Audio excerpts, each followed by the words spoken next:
Good morning and welcome to the Orlando Real Estate Buzz. I'm Brenden Rendo of the Homes in Orlando team at Next Home Neighborhood Realty and joined by Dionne of Appley Home Loans. And for the summertime, we got hit with a ton of news this week.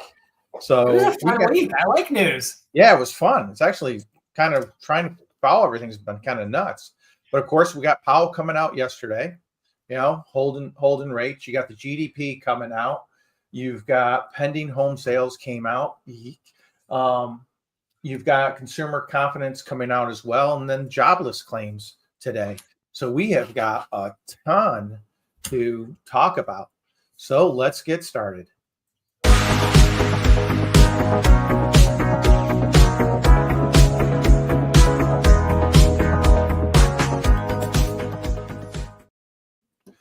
So first and foremost, I think we got to start with our buddy, Jerome. And, coming out and really capped it all off in about the first minute and a half. Good afternoon. My colleagues and I remain squarely focused on achieving our dual mandate goals of maximum employment and stable prices for the benefit of the American people. Despite elevated uncertainty, the economy is in a solid position. Okay. The unemployment rate remains low, and the labor market is at or near maximum employment. All sounds Inflation good. has been running somewhat above our 2% longer run objective. In support of our goals, today the Federal Open Market Committee decided to leave our policy interest rate unchanged. We knew I that. believe that the current stance of monetary policy leaves us well positioned to respond in a timely way to potential economic developments. So that sums it up in a nutshell. It was a lot of nothing, right? Like we all kind of knew he wasn't going to change rates. We were going to see rates change. One thing that was interested is there were two Fed members that did vote to lower rates this time, which now we don't have a uniform approach here. We're starting to see a little mixed bag. But I was a little shocked. Like, I kind of thought with everything going on with, Powell and Trump and all the news, I kind of expected Powell to come out a little bit more dovish. And I felt like his presser was very hawkish. Yeah, he's uncertainty. He used that word in there right off the bat. Elevated uncertainty. Yep. When there's elevated uncertainty, what are they going to do? Nothing. They're going to sit and hold. But then at the end, he leaves us in a position to timely react. What's Trump's complaint been about Powell? Too late, Powell. Too late to react. So it's kind of like I covered my ass.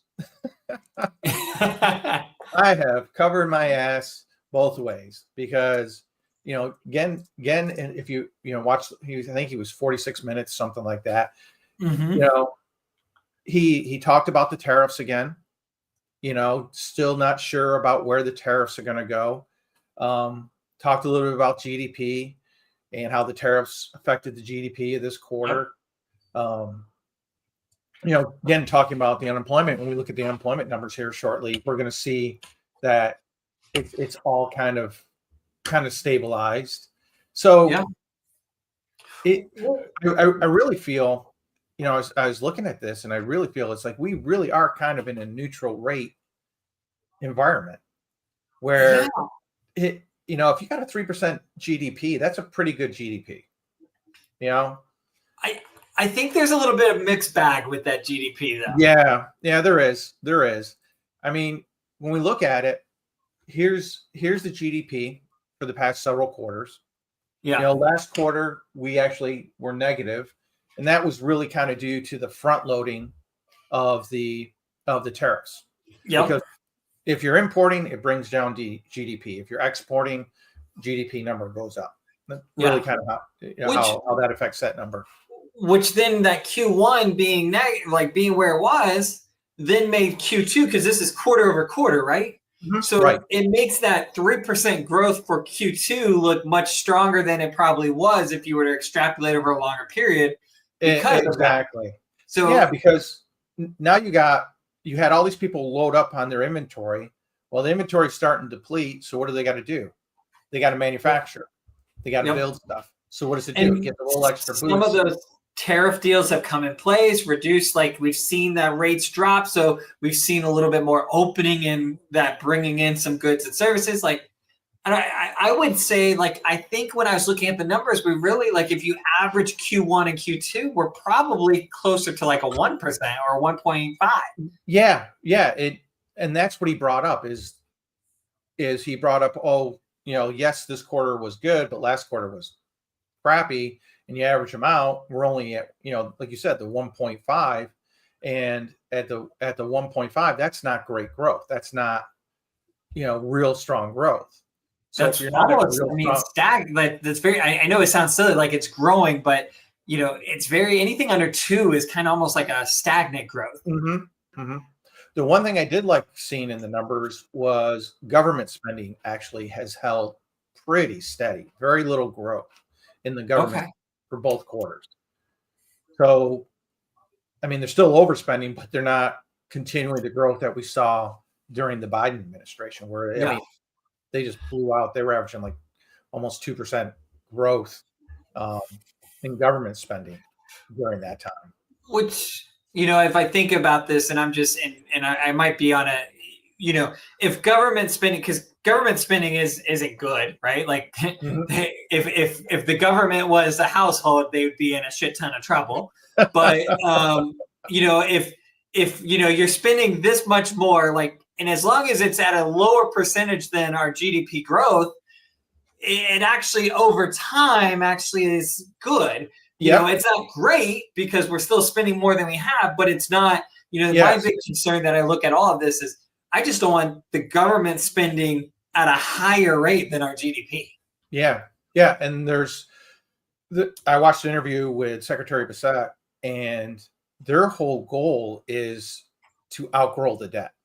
Is they want to see, get us to like a 5% growth rate so that it actually makes the debt look smaller as a smaller percentage of overall GDP.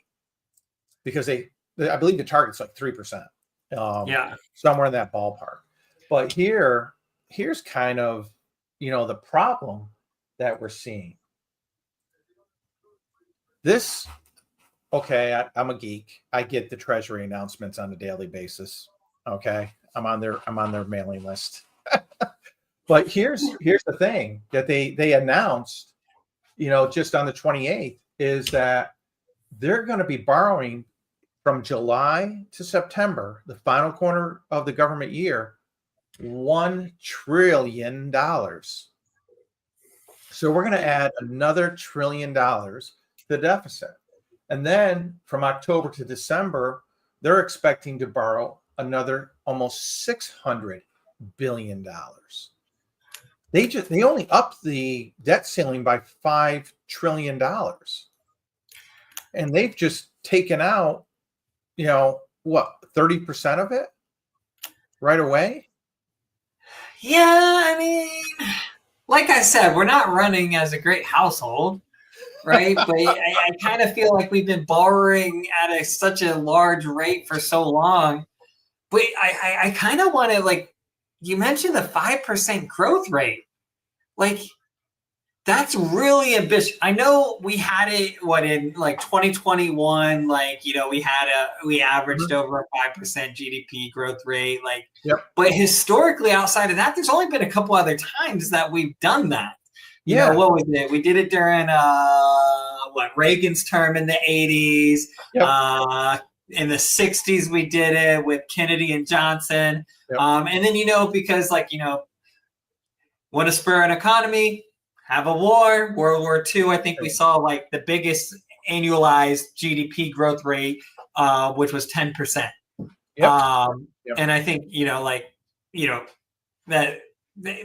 so you're going back all the way, in the existence of the year, our GDP growth rate year over year has only been over 4 times. And one of those was kind of because of COVID, right? Like massive drop. If you go like this, right? to grow, it's a heck of a lot easier. So I mean, I don't know. Like, I think 5% is very, very ambitious, and it's very, I guess the way you do that is you keep pumping that 401k money into the stock, into the S&P 500 and so forth.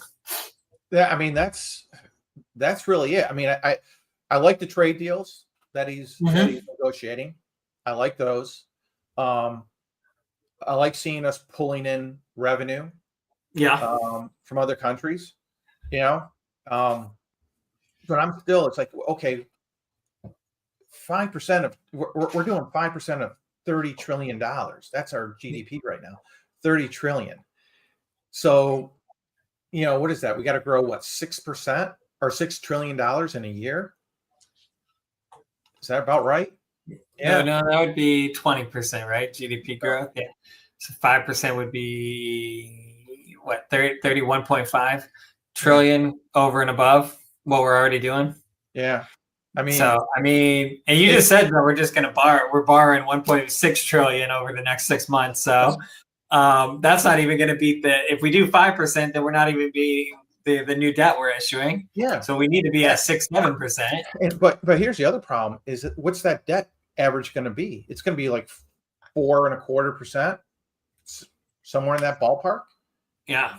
That's adding a lot of debt, a lot of payment onto the current debt. So I don't see how you outrun the increases in the interest payments, and that's why Trump's raising the stink. It's not to totally unleash the economy. It's crap.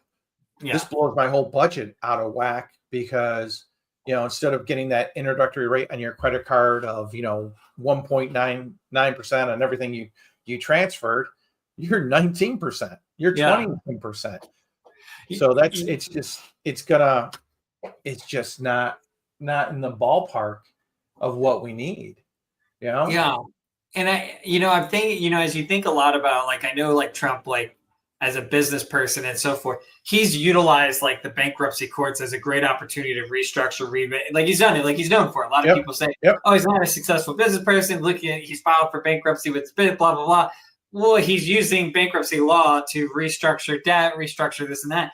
He's not exactly doing that right now, but he's kind of using the tariff structure, the restructure. He's sitting there and going, what mechanisms do I have to control, that we can control, that we can potentially improve our situation? And I wouldn't be shocked if this is phase one and there's, we get the tariffs all kind of wrapped up and then we see something else. And he goes, okay, phase two, what's the next piece that we're going to do? Yep. Because there's got to be something, especially with all this debt that we have coming due by the end of the year. I mean, you got another $9 trillion that's got to be refinanced, and it's gonna affect the overall budget because again, probably going to add 100 billion, 150 billion in interest payment that we're going to have to put out on a yearly basis.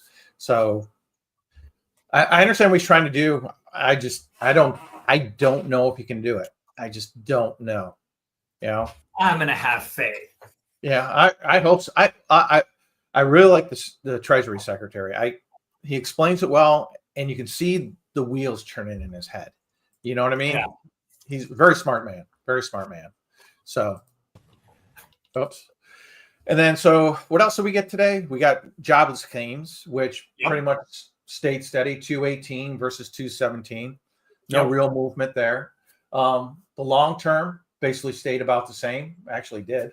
1.9 million people. So no big difference in the long-term unemployment. This was not something I really wanted to see. But pending home sales came out, and pending home sales dropped again, dropped almost a full percent, 0.8.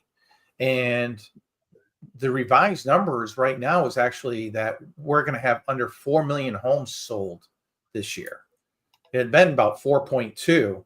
But Zillow, Realtor, Redfin, and NAR have all dropped their projection for home sales. Mm-hmm. And actually, the June was the largest number of cancellations in history, contract-wise. So I don't know if it's just a lot of uncertainty or if people are looking saying, wow, I can get if I walk away from here, I might be able to get a better deal over here. I mean, one of the things I showed last week are all the price cuts that the builders are having. And for the first time this past week, we got some from Toll Brothers. Yeah. And they had one that was a $925,000 home dropped to $785,000. Can I ask a question? Sure. I've been thinking about this as you talk, like we talk about price cuts, this and that, but with these buyers, let's say you're a buyer, you're under contract, new build in a community, and you're building and you're under contract for 9-10 months, and then you see that they price cut $75,000 on a quick move-in type home in the same community. You have no leverage, right? Like you have no recourse. Like you're just stuck. No recourse. You're under contract, and if you're like, wait a minute, like in value, what's interesting is appraisal is still coming in probably. Yeah, that's what I was gonna say. Is here's the difference. You're independent, Joe. You're independent. You're gonna use an independent appraiser. Yeah. You get the benefit of all the discounts if you use the builder's lender. Yep. Who happens to probably use the same appraiser. Yes and no, probably, right? They're buying one. They have to use an AMC. They can't control, but to be like, they're going to probably have their own AMC, appraisal management company, where they're going to have their own group of appraisers, and those appraisers know that. Mm-hmm. I don't know. Because I'm wondering how do you skip it? I understand you can't use it until it's actually sold. Yeah. But at the same time, if I'm that buyer and I'm just, because everybody does it, you go under contract, and I see it with my clients. They're still on my webpage looking at stuff, looking at other houses, it's just fun. They like to do it. But if I'm looking through and I'm buying a house from Taylor Morrison in this community, and I just went under contract for $750,000, and I see a quick move in, not same model, knocked down to $650,000, I'm asking questions. Yeah. I'm making phone calls. I'm saying, ho, wait a minute. Why am I paying $100,000 more than what you're doing over here? Hey, I'll switch houses. I don't care about the lot. Save myself $100,000. Let me switch. And the builder's going, no, you're tied into this lot. This is your contract.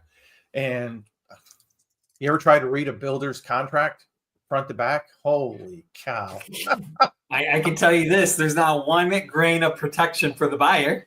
Nope. It is the most one-sided contracts you are ever going to see. You feel some days like even an act of God, they're not going to let you out of it.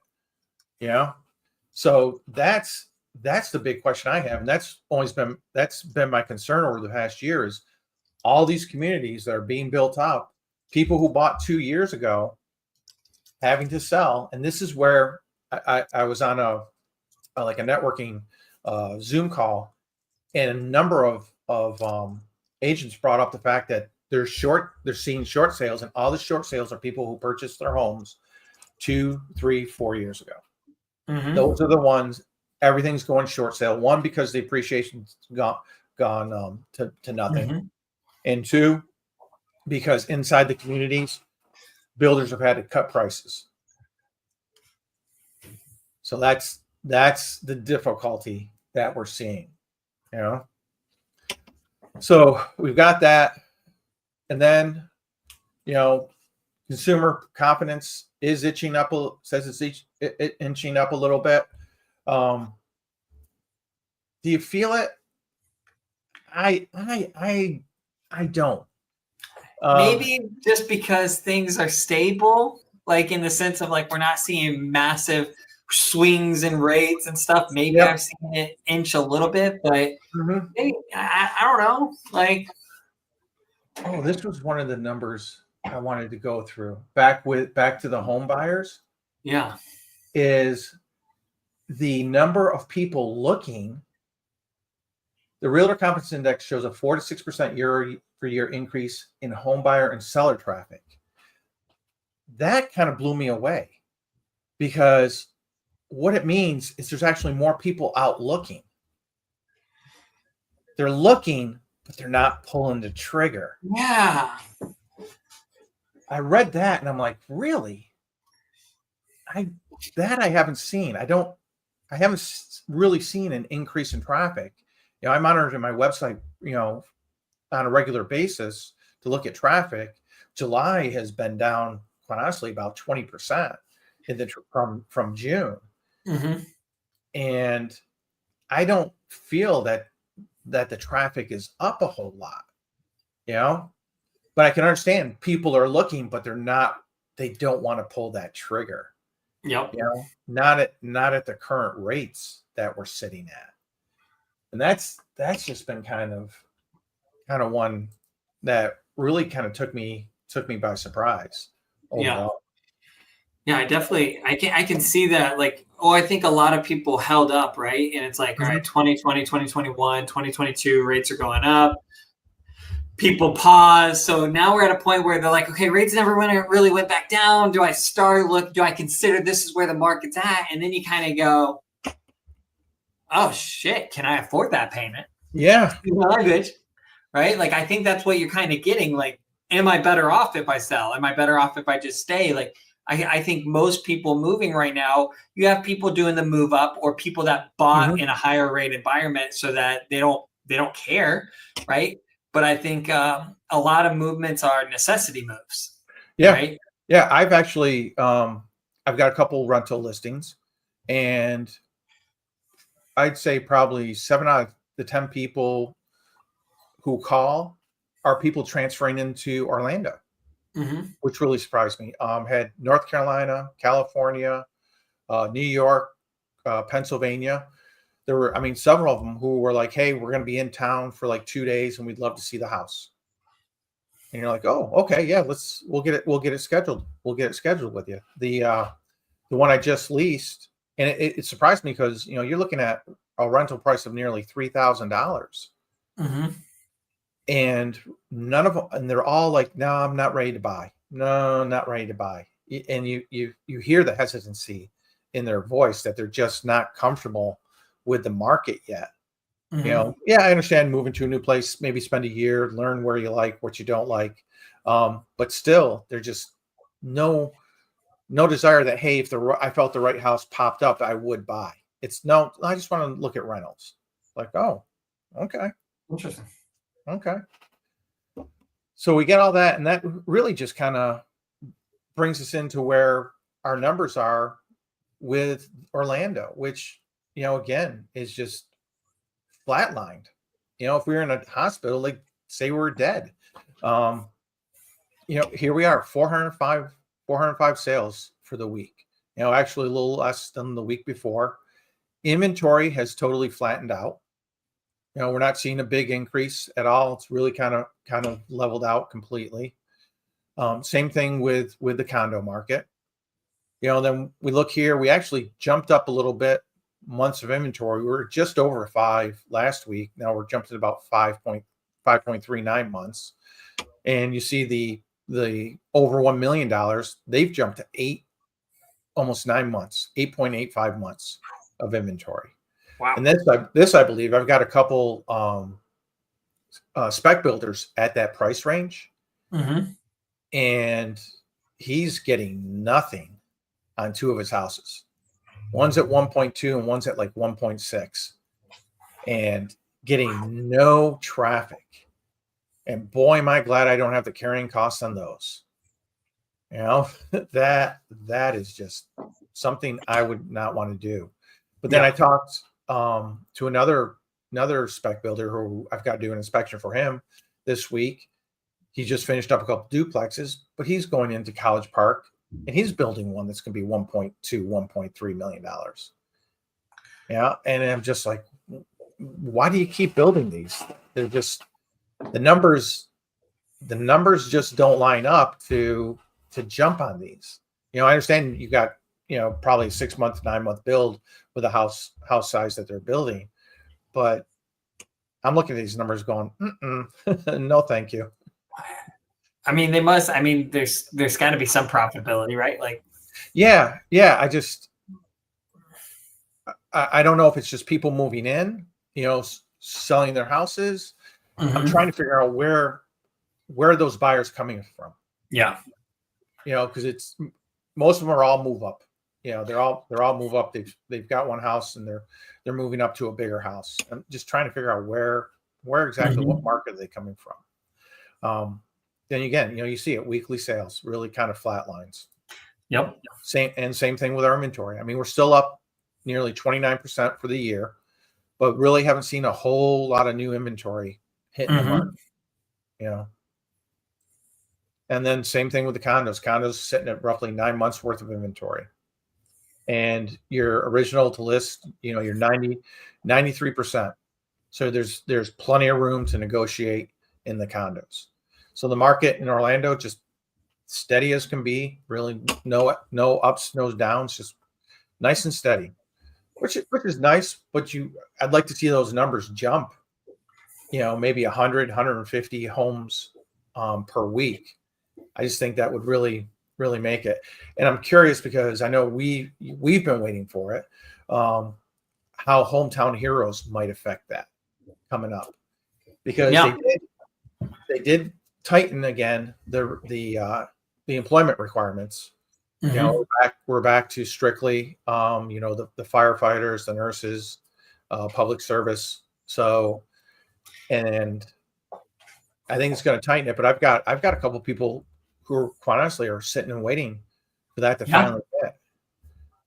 We've been sitting since we're supposed to be out July 1st, and just kind of checking. There's a lot of lenders and realtors that have been selling Hometown Heroes since like February. Like, I remember you gave the warning, and I had a lady call me last week, and she was supposed to close on her house the first week in August, and both the realtor and the lender had promised her the Hometown Heroes program. She's calling, is there anything I can do? Is there anything I can do after I close? And I'm like, no, there's not. The only thing I could suggest is trying to get an extension for at least 30 days. Try and get to mid-September, work out something with the seller, because I can't tell you, nobody can tell you when those funds are gonna come available. And then once they do, you still got to go back through the entire underwriting process. Yeah. So I felt so bad for her, and the other thing I tell her is see if your lender can do the county program. Maybe they can at least get you $10,000. Yeah. So, but that was not a nice, fun conversation to have. I felt very bad for her. She had put down a $6,000 deposit on the home, and was very afraid of losing it. And I said, well, unfortunately, there's a good chance you might. Depends what you can work out. So, well, that's our market for the day. And again, as always, if you're watching on YouTube, Facebook, others, please like and subscribe. Thanks for joining us, and we will see you again here next Thursday on the Orlando Real Estate Buzz. Take care. Have a wonderful day. Bye-bye.